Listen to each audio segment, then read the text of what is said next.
because things have been changed dramatically in the broader Middle East, and actually after a century almost since the Sykes-Picot agreements from 1916, where the organizing rationale, the political organizing rationale that was imposed by France and the British Empire on the region, actually established the regional order on a fundamental brick, which is the territorial nation state. And for almost a century, the region was organized on this basis. What has happened since almost 8 years ago, with the outbreak of the Arab upheaval, is that the one-century political order actually collapsed.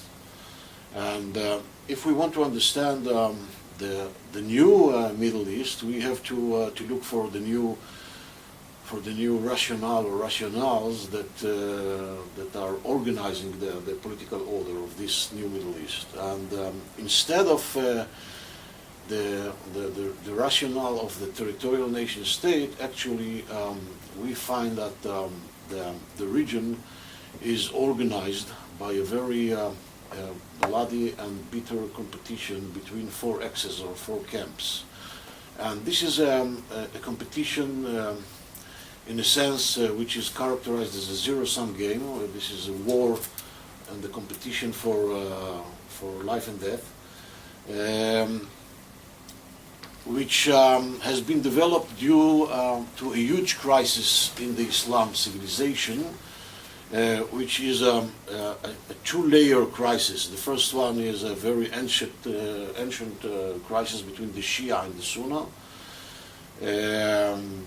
and the other one is a new crisis in the Sunni itself, between I would say three main axes or camps or ideologies. The Jihadiyya Salafiyya, which is represented mainly by ISIS, Al-Qaeda, and so on. The political Islam, meaning the Muslim Brotherhood, and the pragmatic Islam or the pragmatic Arab Sunni camp, which is mainly led by Egypt and Saudi Arabia. Now, as I said, there are four camps or axes, which I have mentioned. The fourth one is, of course, the radical axis, the Shiite axis, which is led by Iran. And those camps, those axes are fighting for hegemony and influence in the broader Middle East. And we can find them and their representatives in each conflict zone, in each conflict area in the broader Middle East.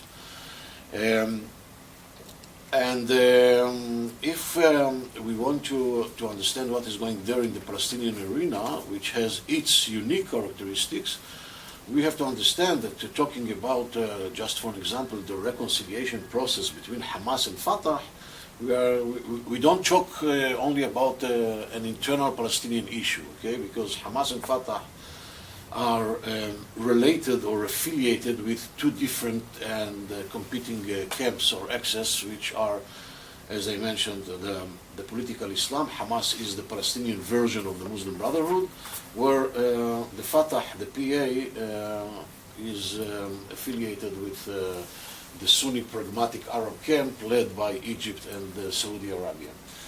And in the very teeny small strip of Gaza, which is only 365 square kilometers, we find representatives of all the four camps. And they are competing each other there in the Gaza Strip, and they are trying to use Hamas as a sort of a proxy, and the idea of using proxies and nurturing proxies, it's not only an Iranian practice, okay? This is also a practice of other players as well, although the Iranians are the champions with regard to the use of proxies. And therefore Hamas, which is not a monolithic entity, many people are wrong when they they assume that Hamas is a very monolithic entity. Hamas is not a monolithic entity, okay? The fragmentation and the division of power and ideas and strategies exist also in Hamas, because first of all, we have the division between the military wing and the political wing of Hamas. Then we have the division between the political leadership of the Gaza Strip and the political leadership of the West Bank. And then we have the division between the political bureau of Hamas, which is, I would say, the general political leadership of Hamas, today headed by Ismail Haniyeh, before by Khaled Mash'al. The division between this leadership and the local leaderships of Hamas in the Gaza Strip and in the West Bank. And therefore we can see in Hamas that there are, I would say, at least two tendencies with regard to the strategy of Hamas. There is Yahya Sinwar and those who support Yahya Sinwar that understand and prefer for the time being to be in a sort of an alliance with Egypt and Saudi Arabia, meaning to be, in a sense, part of the Sunni pragmatic camp, if not part, at least to be able to cooperate with this camp, understanding that this is eventually the key for the future success of Hamas in the Gaza Strip. And there is another tendency among some other political leaders of Hamas, that mainly Saleh Harouri, who is the political leader of the West Bank, but doesn't live in the West Bank because he's wanted by the Israelis, and he lives in Lebanon and Turkey, and he prefers the Iranians, okay? And he believes that Hamas should be affiliated with the Iranians, or at least should be assisted by the Iranians. This is, by the way, one of the reasons that Israel and Egypt are facing some severe difficulties in reaching to agreement with Hamas in the Gaza Strip, because there is no full consensus among the Hamas leadership with regard to this ceasefire or calm agreement with Israel.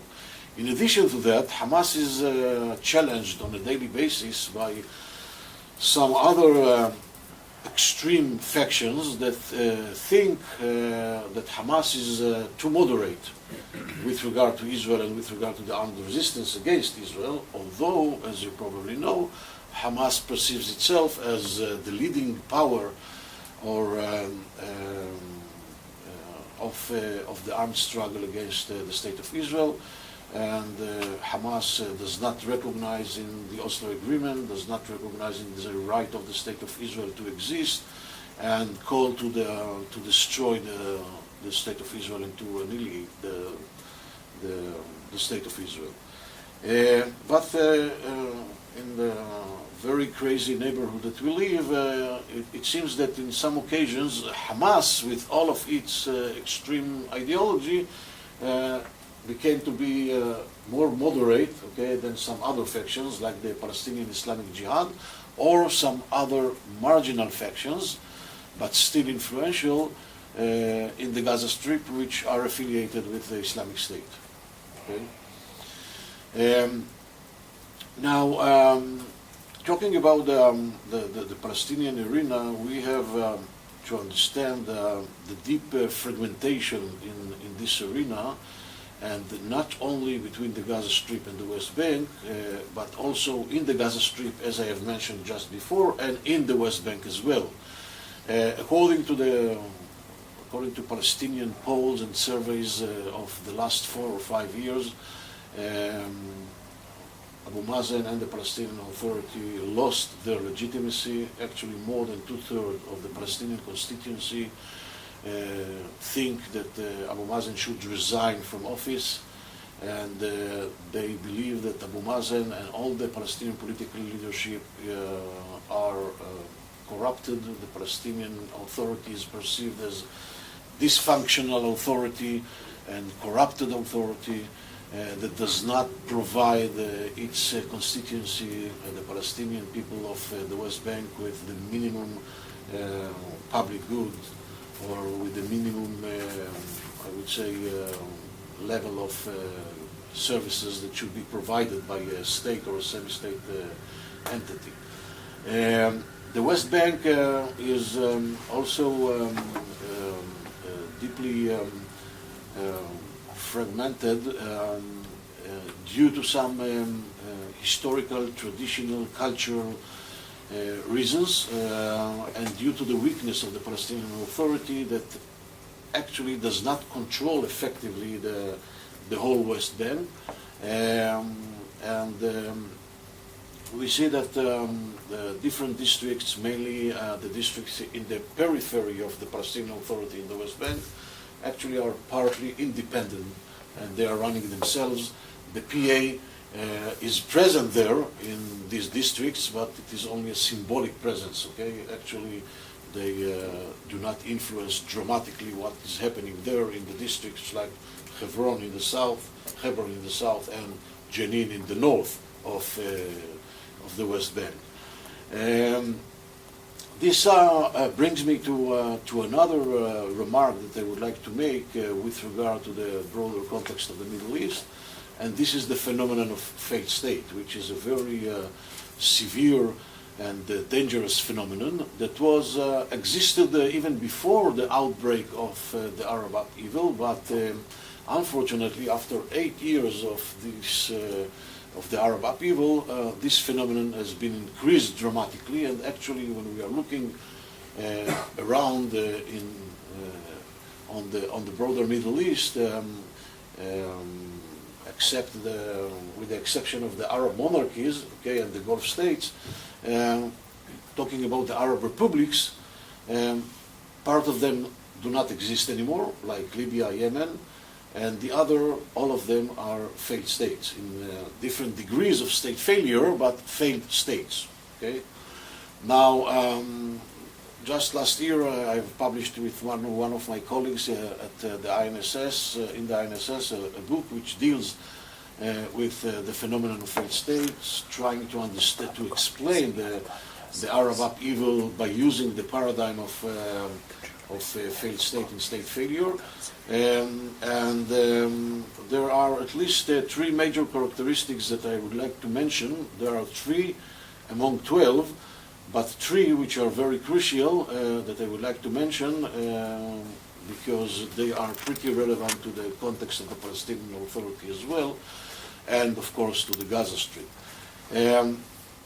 The most important characteristic with regard to state failure or failed state is actually the loss of control over organized violence. If we are going to the classic Weberian definition of what state is the idea of having the monopoly over organized violence. What is the idea of having the monopoly of organized violence? Is the idea that there are agreed political and societal mechanisms for dealing with political and societal disputes. Because, you know, in each society there is fragmentation, there are disputes, there are different views, but if there are agreed mechanisms for dealing with these disputes, then the central regime keeps the responsibility or for the organized violence, and politics are not run under the barrels of gun. And this is actually the situations in failed states. When politics are run under the barrels of gun, we are talking about a state failure. This is the situation in the Arab failed states around us, and this is the situation in the Palestinian Authority. First of all, there is the Gaza Strip, which is ruled by Hamas, okay, which have their militia, which, by the way, is much stronger than the security apparatuses of the PA. And when we are talking about the West Bank itself, we see that there are plenty of armed militias in the West Bank that are challenging the Palestinian security apparatuses in the Palestinian Authority, and in many occasions the Palestinian security apparatuses do not dare to enter refugee camps and to engage with these armed militias.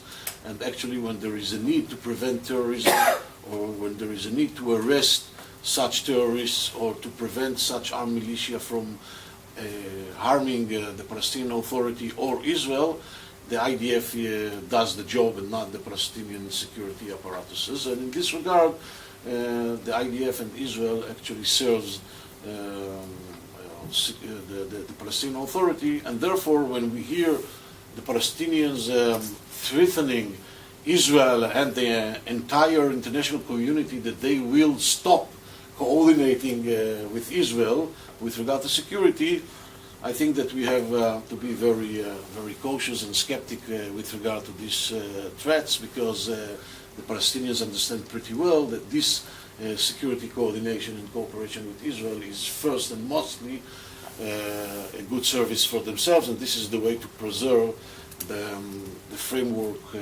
of the Palestinian Authority itself.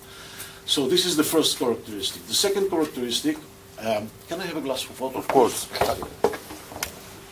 The second characteristic is the idea that the central regime is losing control over the periphery of the state. This is, by the way, the reason for the flourishing of the Islamic State. Okay, in the northwest part of Iraq and the northeast part of Syria, those places were actually abandoned by the central regime.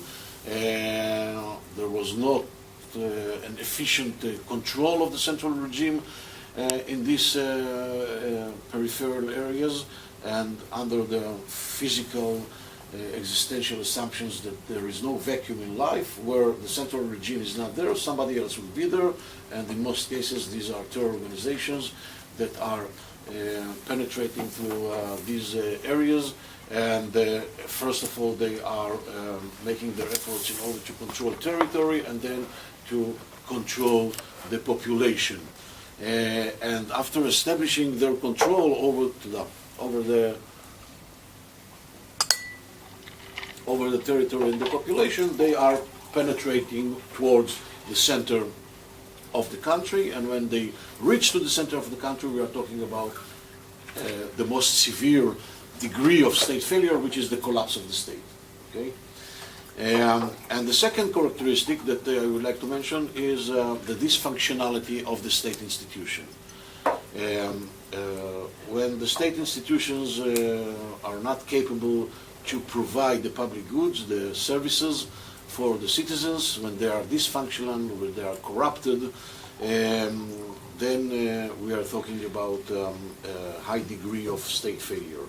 And why did I mention these three characteristics? Because when we are looking towards the Palestinian Authority or towards the Gaza Strip, which is ruled by Hamas, we can find all of these three characteristics there, which means that the Palestinian Authority and the Gaza Strip, both of these entities actually are failed entities, failed semi-state entities.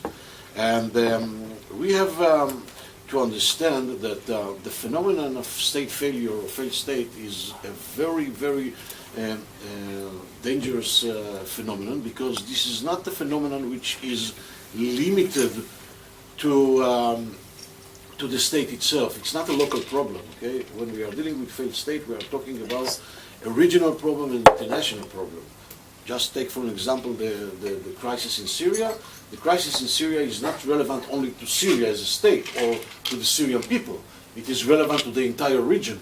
It is a destabilizing factor of the region, and there are also very severe ramifications and implications in the international arena as well, and you can be direct witnesses about that with regard to the crisis of the refugees from Syria, and of course the idea of the inspiration of radical ideology of ISIS or terrorism, pure terrorism in the streets of European cities here in Europe. And therefore we have to be very cautious with regard to the phenomenon of failed state, and talking about the future independent Palestinian state, we have to assure that this state will not be only established and will be an independent Palestinian state, which is the desired outcome of the political process, but will be a viable and functioning state and not another